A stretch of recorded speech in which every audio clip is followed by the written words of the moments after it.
makan ketika sesuap nasi dia muji Allah, ketika minum seteguk nasi dia muji Allah. Itu kalau orang diridhoni Allah itu wali betul. Itu untuk jadi wali itu gampang. Kamu makan ridho, kamu nginjak buminya Allah ridho seneng, kamu hidup keseharian aman seneng. Nah ini supaya sampean kita semua ngaji betapa panduan Rasulullah untuk menggapai ridho Allah itu banyak yang keseharian sekali. Saking kesehariannya banyak dalam hadis dan itu sahih. Nabi menyebut hal-hal yang keseharian. Hatta ma tas'alu fi imra'atika, kamu punya uang kemudian istri kamu bisa makan itu ibadah. Bahkan sebagian ibadah itu dicontohkan Nabi yang akhirnya diprotes sahabat. Yaitu wa fi buti ahadikum shadaqah, kamu menggauli istri kamu itu ya sedekah. Sampai sahabat bilang yang benar ya Rasulullah. Ayati ahaduna syahwatahu wa huwa lahu ajrun. Masa urusan biologis, urusan syahwat kemudian dia dapat pahala. Nabi menjawab, alai salawatu aha fi haramin akana alaihi wisrun. Bagaimana kalau dia meletakkan ke yang tidak benar itu kan dosa. Nah, hal-hal seperti ini yang saya ingin teman-teman semua. Saya juga agak ingin ngaji demi Anda juga agak ingin. Itu dosa sekali ngaji kok. Pesanan kelompok tertentu itu nggak boleh. Islam itu untuk semua. Jadi ya cuma karena di depan saya jenengan ya seakan-akan jenengan korbannya. Itu ada ilmunya dalam usul fikih itu. Jadi orang harus ngaji usul fikih. Nama yang disebut, mungkin Mas Sufyan masih ingat zaman ngaji usul fikih. Nama yang disebut itu tidak jaminan sebagai prioritas perintah. Jadi misalnya gini, kebetulan yang di depan Nabi itu Abu Dzar. Nabi ya bilang, ya Abu Dzarin ini uhibbuka misalnya, atau ya Mu'ad ini uhibbuka, atau ya Abu Hurairah ini uhibbuka misalnya. Banyaklah riwayat yang Nabi nyebut ya Abu Dzarin, ya Mu'ad, ya Abu Hurairah.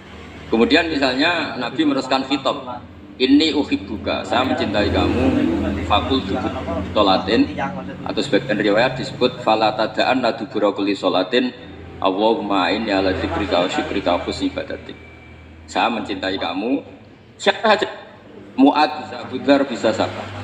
Saya mencintai kamu, mohon kalau habis sholat kamu jangan lupa wiridan Allahumma inni ala dzikrika wa syukrika wa husni ibadatik. Ya Allah, tolong kami permudah supaya mudah ingat Engkau.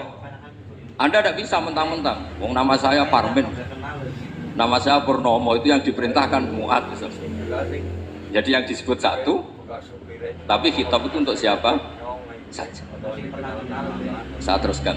Jadi saya mohon semua kita melakukan kebaikan itu, kalau dalam kaidah fikih disebut al-yakin la yuzalu bisyak. Banyak kebaikan yang kebenarannya itu 100%. Tidak punya efek samping ke pihak lain, ke kelompok lain, ke komunitas lain. Itu tadi misalnya Anda makan dan itu murah sekali, hanya butuh satu piring. Setiap punyaan kamu muji Allah, setiap minum kamu muji Allah. Itu redaksinya Rasulullah SAW disebut Allah sangat ridho ketika seorang hamba makan, kemudian dia memuji Allah. Atau minum kemudian dia muji Allah. Logikanya gampang. Negara seperti ini yang kamu harapkan bentuknya kayak apa, mertua, ipar, komunitas, tetangga, itu nyata terjadi itu kan belum pasti. Sementara yang mesti terjadi adalah kamu butuh makan, kalau tidak mati. Butuh minum, kalau tidak mati. Butuh bumi yang nyaman ditempati, kalau tidak kita juga mati. Sebab itu Allah kalau menyebut nikmatnya itu hal-hal yang keseharian. Alladzi at'amahum min ju'. Allah itu siapa? Allah itu yang menciptakan kamu bisa makan, tidak berlebihan. Allah itu yang menciptakan kondisi sosial ideal. Zaman Nabi itu ya ada orang munafik, orang-orang pilihan Allah itu juga diuji orang sekelilingnya yang macam-macam. Semua diuji sesuai konteks zaman dan waktu. Nah, tapi ada ibadah-ibadah yang selalu disarankan Nabi. Sampai Nabi itu pernah ditanya, ayul Islam ya khairun ya Rasulullah, Islam terbaik itu gimana? Jawabannya Nabi itu unik. It'amut ta'am. Islam terbaik itu ya makan-makan, jangan santai-santai. Ketika Allah menyebut beberapa kebaikan, falak tahamal aqobah wa ma adrokan apa? Mal aqobah. Terusannya apa? Fakku raqobah. Terusannya apa? Au it'amun fi yaumin masubaya. Atau acara makan-makan itu juga Islam. Kenapa? Ya bayangkan kalau tidak ada makanan, kita mati kan?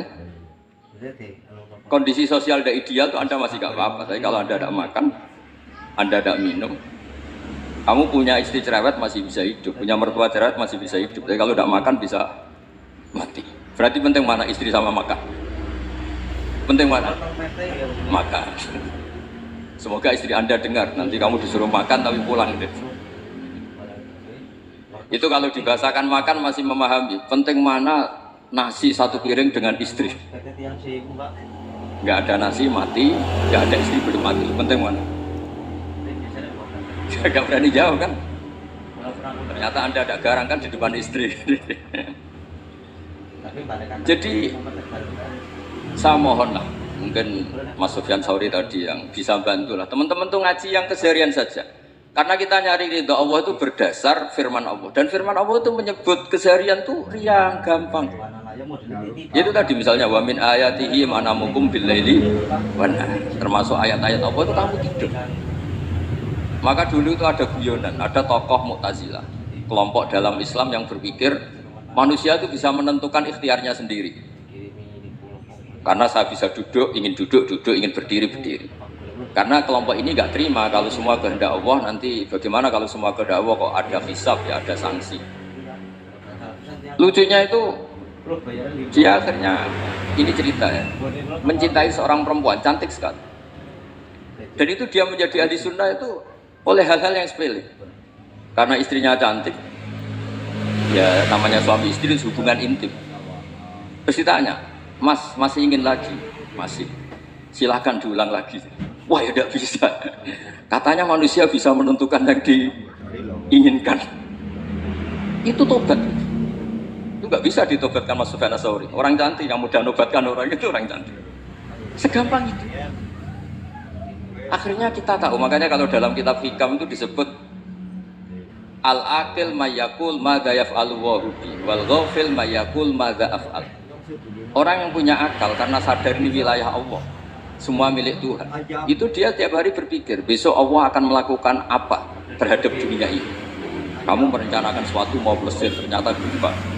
Mau wisata ke Rusia, ternyata perang. Kamu tidak pernah tahu apa yang akan terjadi besok. Wa ma tadri nafsum madza taksibu ghadan. Tapi anda semua kita ini sering punya jadwal permanen. Makanya saya kalau diundang siapa saja bisa netek. Yang jelas Gus ini acara penting. Yang masih acara penting nak pangeran ngersakno piye? Kok ape dadi pangeran kamu kok mau jadi Tuhan? Itu kadang ya kiai. Penting Gus acara ini jenengan harus memastikan bisa. Loh, kamu itu yang ngajarin tauhid, sesuatu itu biadillah kok bilang-bilang apa pas? Pasti. Kalau saya terus tak tobatkan kamu kata saya. Ya kalau gitu Gus bilang insyaallah. Wah itu hati saya, fisik saya, roh saya sudah bilang insya Allah. Gak usah kamu latih kan. Nah hal-hal tauhid keseharian itu gampang sebetulnya. Wal ghafil yaqulu madza af'al. Tapi orang yang lupa Allah dia setiap hari bilang besok apa, kita bisa melakukan apa. Seakan-akan dia itu aktor, dia penting, dia subjek permanen dia. Padahal kita ini hanya objek kehendak Allah Subhanahu wa taala. Karena kita yakin sesuatu yang terjadi di alam raya ini kita tidak bisa apa-apa. Makanya saya sering ngaji, sering bilang saya, ketika Anda mensifati Allah, Dia yang menghidupkan. Sudah itu tanamkan, jika ketika kita mati santai saja. Kenapa santai? Allah punya cara menghidupkan kita. Zaman kita hidup juga gak tahu caranya ngelola ruh. Kamu juga gak tahu ngelola oksigen yang tidak beracun, tidak mengandung polusi. Tahu-tahu hidup. Gak ingin tua ya tahu-tahu tua, gak ingin mati tahu-tahu mati. Selama ini kita hidup juga gak tahu apa-apa sebetulnya. Hanya gaya tok, punya jadwal, punya planning. Kalau kamu bisa menentukan pilihan Anda, pasti Anda istrinya cantik, 4 neriman semua, kona'ah semua. Nyatanya enggak kan? Ada 1 jelek, cerewet. Oh itu kan, nyatanya enggak bisa apa-apa Anda kan? Dan kamu bawa mati lagi. Itu kan. Istri Anda juga gitu, punya keinginan, punya suami yang ganteng, yang jabat, yang riman, yang enggak poligami. Ya enggak kesampaian juga. Kalau kita hitung tingkat kegagalan kita itu gagal terus. Ya kan? Nah, terus ingat Allah, madza yaf'alu wa bi. Orang yang punya akal selalu berpikir Allah itu menghendaki apa terhadap saya.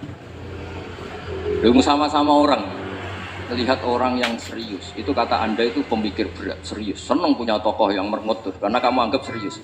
Tapi sebagian orang anggap orang yang serius itu wong merengut, wong masam, wong muka kok ditekuk.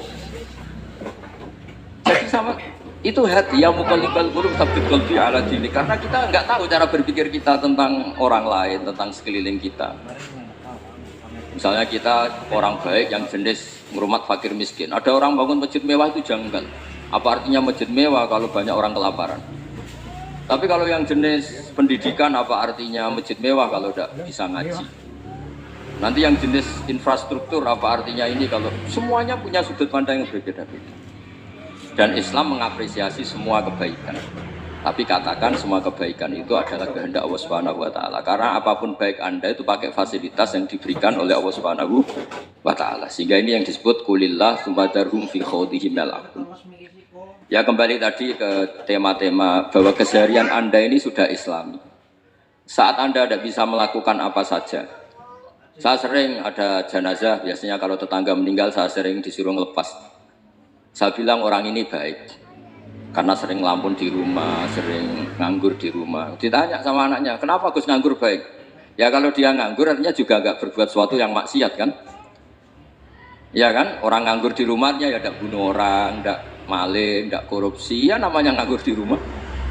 Lah cuma istri cara pandang nganggur gak menghasilkan uang itu, tapi juga gak menghasilkan kriminal kan?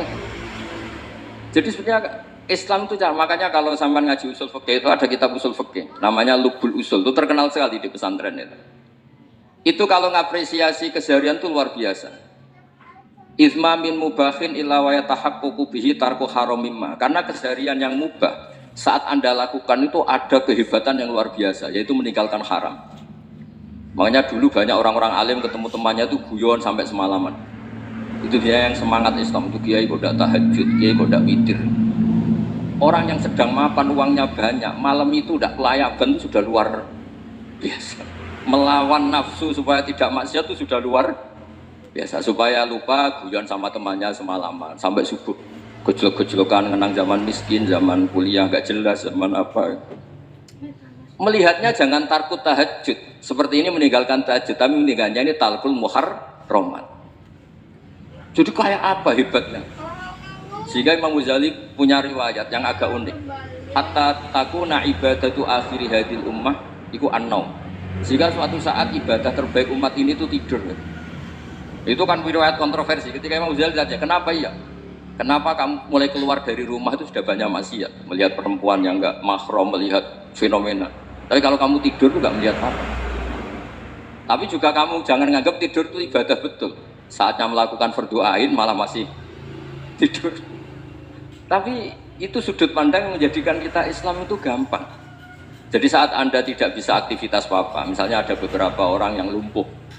Lumpuh itu memang nggak bisa Jumatan, nggak bisa ibadah, tapi dia juga nggak bisa maksiat. Tidur itu memang Anda saat itu tidak bisa tahajud, tidak bisa witir, tapi saat itu ada zina, ada maling, tidak gosipkan orang, tidak bully orang, tidak menanamkan kebencian, tidak hasud. Sehingga tidur menurut Allah Ta'ala wa min ayatihi manamukum billaili apa wanahar. Karena di tidur itu selain ada unsur istirahat ya stamina, juga ada unsur meninggalkan beberapa keburukan. Nah saya mohon ibadah yang keseharian ini kita jaga supaya kita semua baca ayat itu fase itu tertanam di hati. Allah itu siapa? Alladzi at'amahum biju'i wa amanahum min khauf. Dan Allah kalau cerita di Quran anna subabnal ma'a subba thumma syaqaqnal ardhan wa syaqqa fa'ambatna fiha habba wa inaba wa qadba wa zaituna wa nakhla wa hadaika ghulba. Kamu tahu saya ini siapa, kata Allah? Saya ini adalah Tuhan yang menurunkan air, kemudian ada tanaman banyak, habba wa inaba wa qadba, ada zaitun, ada tin, kalau orang Jawa mungkin ada tela, ada padi, ada pisang. Sudah. Wa inaba wa zaituna wa nakhla wa hadaika ghulba, ada perkebunan yang lebat. Tujuannya apa? Mata Allahum, silahkan kamu pakai, kamu nikmati. Tapi karena kadang kita ini punya ide-ide besar. Tadi untuk syukur saja nunggu punya istri, riman, rumah baik, tetangga baik, komunitas baik, semuanya baik baru syukur. Lama-lama nanti ada di surga, syukurnya nunggu surga paling kelas A. Itu sudah ada yang menghuni Rasulullah, kamu nggak boleh di situ. Masa untuk syukur saja? Repotnya Masya Allah. Jadi mohonlah Quran yang kalau Anda hafalkan juz sama itu kan ada ayat-ayat yang kayak tadi. Ya, fal yanzuril insanu ila ta'am. Coba lihat apa yang kamu makan ini, dari mana? Dan untuk mempertahankan hidup kamu keseharian. Jadi jangan kira ibadah itu harus membentuk komunitas yang versi Anda, Ibadah itu harus yang hal yang mulu-mulu. Kesehariannya Anda alami. Loh ini saya ada bikin-bikin. Saya ngaji bukan karena berdasar pesanan. Itu ayat yang saya baca kan betul ada ayatnya kan. Fal yang duril insanu ila ta'ami. Anna soba benal ma'a soba. Thumma syaqaqnal ardo syaqqa. Fa'ambasna fiya habba wa inabau wa qadba wa zaitunaw wa nakhla wa hadaika ghulba. Terusannya apa? Mata'al lakum. Silakan kamu nikmati. Mata itu silakan kamu nikmati. Ya kayak sampai dikasih hidangan ya makan. Ya sudah makan. Habis makan ya minum. Habis itu ngantuk ya tidur. Ya sudah normal-normal saja. Kayak apa indahnya Islam? Tapi Anda mencari Islam yang gimana lagi? Nah itu yang diajarkan guru-guru kita, diajarkan sanad kita sampai Wali Songo, sampai Rasulullah SAW. Bahwa pada akhirnya ada jihad, ada perang. Itu dulu memang perang, bukan membunuh. Beda. Dulu kita dijajah Belanda ya perang, dan itu normal karena kita dijajah. Jadi ketika orang lain ingin baik sama kita, wa in ahadun minal musyrikin astajaroka ya fajiru hatta yasma'a kalam Allah. Kalau mereka ingin baik ya kita baik. Makanya ada istilah musta'man, mu'ahad. Kalau mereka ingin damai, berdampingan dengan kemajmukan ya itu yang lebih baik. Karena memang Islam menghormati proses perdamaian. Wa in janahu nawal lisalmi ya fajnah lah. Kalau ingin damai ya kita harus